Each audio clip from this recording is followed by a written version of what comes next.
Hello hi जी, नमस्कार। सभी का बहुत बहुत स्वागत और अभिनंदन अध्ययन मंत्र के इस प्यारे से परिवार में। केवीएस एनबीएस का टीयर 1 हो चुका है और आप सभी को बधाई जिन्होंने टीयर 2 के लिए क्वालिफाई किया हुआ है। पर यह बधाई आपकी तब दोगुनी होगी जब आप टीयर 2 भी क्वालिफाई करोगे और जब आप सिलेक्शन लोगे, आप ऐसे मान लीजिए, तब आपकी बधाई ये पूरी मानी जाएगी। केवीएस टीयर 2 में या केवीएस एनबीएस में एक बहुत ही महत्वपूर्ण वैकेंसीज पोस्ट जेएसए, इसके बारे में हम लोग बात करेंगे। इसका जो टीयर 2 है उसकी तैयारी हम कैसे कर सकते हैं, इसका एग्जाम स्ट्रक्चर क्या होने वाला है, क्योंकि इस बार केबीएस ने थोड़ा घुमा दिया है, एनबीएस ने थोड़ा घुमा दिया है। टीयर 2 दो पेपर ले लिया इस बार हमसे, मतलब केबीएस एनबीएस भी अब हम भी बोल सकेंगे कि हम भी आईएएस से कम नहीं है, हम भी आंसर लिख के आ रहे हैं यूपीएससी मेंस की तरह, है ना।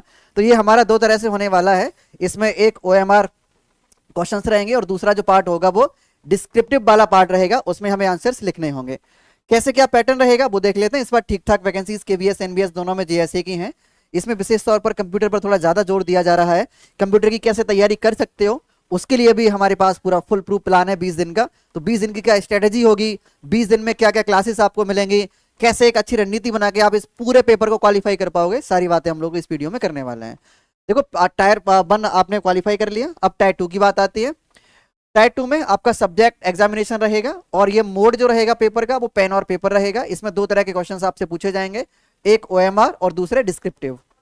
टोटल क्वेश्चन जो आपके रहने वाले हैं वो रहने वाले हैं 70। अब 70 में आपके लगभग 60 मार्क्स जो रहेंगे वो रहेंगे ओएमआर वाले पार्ट के, मतलब 4 ऑप्शन वाले रहेंगे।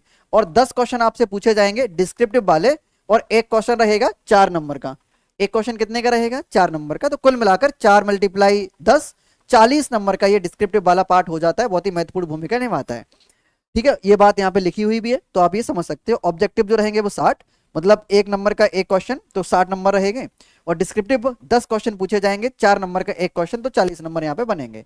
नेगेटिव मार्किंग है भी और नहीं भी है। कैसे, जो एमसीक्यू बेस्ड क्वेश्चन है उनमें नेगेटिव मार्किंग रहेगी, ठीक है, 1/4 या 0.25 की।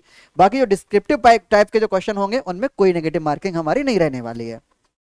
टोटल 100 नंबर का ये पेपर बनेगा, 60 + 40 100 नंबर का ये पूरा पेपर हमारा बन जाएगा। ठीक है, मीडियम क्या रह सकता है, आप कौन सी भाषा चुनोगे, हिंदी और इंग्लिश कोई सी भी चुनाव कर सकते हो। पर मेरा व्यक्तिगत सुझाव ये रहेगा कि क्योंकि इसमें कंप्यूटर पूछा जाना है ज्यादा, तो आप इंग्लिश का चुनाव करो तो ज्यादा ठीक रहेगा। क्योंकि कंप्यूटर को आप क्या संगणक कीबोर्ड में क्या लिखोगे आप उसका हिंदी, है ना, उससे अच्छा है कि आप इंग्लिश का ही चुनाव करो जीएसए वाले पार्ट के लिए। आगे हम बढ़ते हैं। सबसे पहले ना ये हम टीयर 2 में जो जीएसए का एग्जाम पैटर्न या सिलेबस है उसे देख लेते हैं। देखो, टीयर 2 में ना 3 सब्जेक्ट हमसे मुख्य पूछे जाने हैं और वो रहेंगे जनरल नॉलेज, लॉजिकल रीजनिंग और कंप्यूटर लिटरेसी। बस ये तीन टॉपिक बोल रहे हैं, 3 सब्जेक्ट बोल रहे हैं, कुछ भी बोल सकता है। इसके बाद जो हमारा पार्ट 2 है दैट इज स्किल टेस्ट, वो फिर स्किल टेस्ट होगा जिसमें टाइपिंग वगैरह आपसे मांगी जाएगी। क्वालिफाई नेचर का रहेगा, क्वालिफाइंग द टाइपिंग टेस्ट ये। और यहाँ पे फिर प्रोफिशिएंसी टेस्ट भी रहेगा। ठीक है, तो हमने मुख्य तौर पर जो ऊपर वाला जो भाग है उसकी हम बात कर लेता है कि कंप्यूटर लिटरेसी, लॉजिकल रीजनिंग और जनरल नॉलेज वाला जो पार्ट है वो कैसे कर सकता है। अब देखो, इन 3 टॉपिक से ही आपसे क्वेश्चन पूछ लिए जाएंगे, क्वेश्चन बन जाएंगे। जैसे कंप्यूटर लिटरेसी से ज्यादा क्वेश्चन आपके बनेंगे। कैसे बनेंगे, क्या स्ट्रक्चर हो सकता है, देखो, दो 60 नंबर जो रहेंगे आपके वो तो एमसीक्यू वाले रहेंगे और उसके लिए डिटेल सिलेबस यहाँ पे दिया हुआ है। इसमें आपका RAM ROM, file system, input device, computer software, relationship between hardware and software, operating system, MS office, application of information technology in government for the e governance, mobile, smartphones, information kiosk वगैरह। लगभग लगभग हमारा tier 1 वाला ही syllabus है, कुछ बदलाव ज्यादा देखने को मिल नहीं रहा है, लगभग वही है। ठीक है, तो इसी से आपके बनेंगे 60 नंबर, मतलब पूरे से बनेंगे 60। तो जनरल नॉलेज और लॉजिकल रीजनिंग, तो उन 60 क्वेश्चन में इन्हीं टॉपिक से क्वेश्चन कंप्यूटर के भी रहेंगे। इसके बाद फिर हमारी बात आती है कि जो एमसीक्यू और जो डिस्क्रिप्टिव टाइप के जो क्वेश्चंस होंगे जिनका आंसर हमें लिखना है, तो वो भी इन्हीं टॉपिक से क्वेश्चन बनेंगे। ठीक है, अब कैसे क्वेश्चन बनेंगे वो भी मैं आपको दिखाऊंगा। एक बार टॉपिक मैंने इसमें सभी डाल दिए हैं तो आप लोग टॉपिक अलग से भी देख सकते हो। ये सब टॉपिक इसमें मैंने अलग से डाल दिए हैं, बाकी ये ऑफिशियल सिलेबस से मैंने ये लिया हुआ है जिससे कि रिलेवेंसी बनी रही। तो ये ऑफिशियल सिलेबस से मैंने ये उठाया हुआ है। ठीक है, तो ये समझ आ गया होगा आपको कि कैसे कैसे 3 पार्ट्स इसके हैं। और स्किल टेस्ट में तो भाई आपको टाइपिंग स्पीड बढ़ानी पड़ेगी। उसमें तो आप जितनी ज्यादा प्रैक्टिस करोगे उतना ही ज्यादा अच्छा स्कोर कर पाओगे। स्कोर क्या मतलब, ये क्वालिफाइंग नेचर क्या है, तो आपको ये इसमें टाइपिंग स्पीड में ये पूछा है कि आपको इंग्लिश की 35 वर्ड पर मिनट, और का मतलब अथवा, मतलब इंग्लिश की 35 वर्ड पर मिनट और आपको हिंदी आती है तो फिर वो 30 वर्ड पर मिनट भी चल जाएगी। तो ये क्वालिफाइंग नेचर की टाइपिंग टेस्ट रहेगा। बाकी इसमें ये सभी टॉपिक डाले हुए हैं। अब हम बात करते हैं इसमें के कैसे क्वेश्चन हमारे बनेंगे डिस्क्रिप्टिव टाइप वाले पार्ट के लिए। अब जैसे क्वेश्चन है, मान लीजिए, ठीक है, क्वेश्चन क्या है, what is the cyber security, explain common cyber threats and safety measures. जब इंटरनेट की बात होती है, कंप्यूटर की बात होती है, तो बिना इंटरनेट के, बिना साइबर सिक्योरिटी के हम कंप्यूटर की बात कर ही नहीं सकते हैं। तो वही वाली चीज है। अब हो सकता है कि नेटवर्क से क्वेश्चन पूछ लिया जाए, हो सकता है कि कंप्यूटर बेसिक फंडामेंटल से पूछ लिया जाए कि बायोस क्या होता है, रैम क्या होता है, कंप्यूटर मेमोरी क्या होती है, कंप्यूटर क्या है, कैसे काम करता है, कंप्यूटर हार्डवेयर क्या होते हैं, डिफाइन कीजिए। ठीक है, तो ऐसी चीजें आपसे पूछी जाएंगी। कैसे स्ट्रक्चर हम बनाएंगे, कैसे हम आंसर लिख सकते हैं, वो हम बात करते हैं कि कैसे कैसे हमें आंसर लिखना चाहिए और हमें आंसर लिखते समय किन गलतियों को अवॉइड करना चाहिए। अब जैसे ये क्वेश्चन बना आपका, what is cyber security, explain common cyber threats and safety measures, कि साइबर सिक्योरिटी क्या होती है और कुछ साइबर सिक्योरिटीज के बारे में बताइए, साइबर थ्रेट्स के बारे में बताइए। तो सबसे पहले हमें इसकी बॉडी कैसे बनानी है पूरे आंसर की।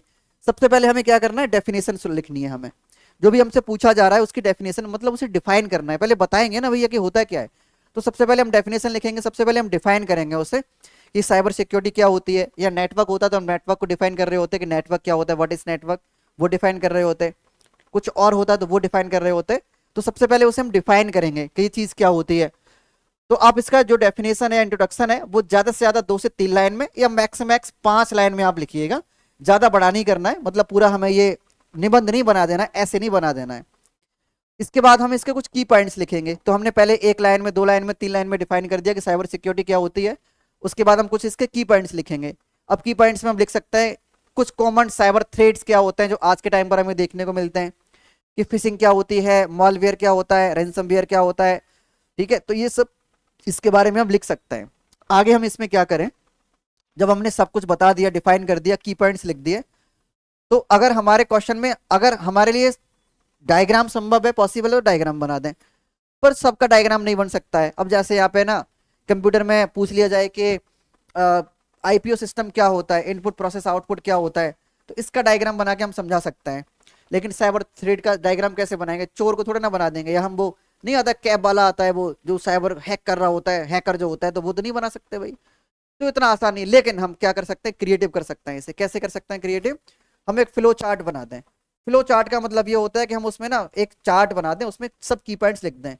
जैसे हमें क्या करना चाहिए, हमें बेसिक साइबर सिक्योरिटी के लिए क्या करना चाहिए, मतलब अगर हमें साइबर सिक्योरिटी थोड़ा अवेयर रहना है, तो जैसे हम यूजर, हम अपना पासवर्ड प्रोटेक्ट करें, फायरवॉल को अपना के रखें, एंटीवायरस रख सकते हैं अपने कंप्यूटर में, डेटा को सिक्योर रख सकते हैं इस तरीके से। तो हमने ये क्या किया, एक फ्लो चार्ट बना दिया। अब देखो मैं ना आपको यहाँ पे कितना भी समझा दूं, कितने भी ऐसे एग्जाम्पल दे दूं, ऐसे क्वेश्चन लाके, पर इतनी जल्दी या फिर ऐसे इतनी आसानी से चीजें हमारी समझ में, हमारे कॉग्निशन में उतने अच्छे से नहीं बैठेंगे। पता है कब तक नहीं बैठेंगे, जब तक हमें ना हमारे पास, जब तक हमारे पास उस टॉपिक की डीप अंडरस्टैंडिंग नहीं होगी, तब तक, जब तक हमें पता नहीं होगा कि साइबर सिक्योरिटी क्या होती है और वर्तमान में उससे हम कैसे रियल लाइफ से कनेक्ट कर सकते हैं। हमारे साथ साइबर फ्रॉड रोजाना होता है, कॉल आ रहा होता है, सर जी एक ओटीपी बता दीजिए, आपका ना कार्ड बंद हो गया है। साइबर फ्रॉड ही तो हो रहा है वो हमारे साथ।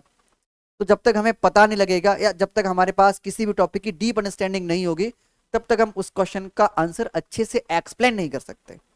रट के लिख देना अलग बात होती है, पर जो खुद हम अपने शब्दों में किसी चीज को एक्सप्लेन कर रहे होते हैं, उसका जो एक जो क्रिएटिविटी निकल कर आती है ना, वो अलग ही होती है ना। वो अलग से आंसर पहचान में आ जाता है कि ये बंदे ने खुद से लिखा हुआ है, ये खुद से बना के लिखा है, खुद से ना अपने शब्दों में व्यक्त किया हुआ है, तो वो चीज होनी चाहिए। तो देखो सबसे पहले हम क्या करें, डेफिनेशन लिखें, उसके बाद हम की पॉइंट्स लिख दें, जरूरी हो तो फ्लो चार्ट बना दें। उसके बाद हम क्या करें, उसके बाद जो भी चीज हमसे पूछी जा रही है तो उसे रियल लाइफ के साथ कनेक्ट करके, या एक एग्जांपल हम दे सकते हैं कि जैसे आज के टाइम पर हमारे साथ, हमारे पास बहुत सारे फेक ईमेल्स आते हैं। जैसे साइबर सिक्योरिटी पूछ लिया जाए तो उसे हम एक एग्जांपल से बता सकते हैं कि हमारे पास जो फेक ईमेल्स आते हैं, ठीक है, उन पर अगर हम क्लिक करते हैं तो हमें एक नए पेज पर वो लैंड करा देता है, और फिर वो फेक वेबसाइट मॉलवेयर होते हैं, वो उस पर मॉलवेयर होता है, या फिर बहुत तरह तमाम तरह की चीजें। तो इस तरह से हम कोई भी रियल लाइफ का एग्जाम्पल हम बता सकते हैं।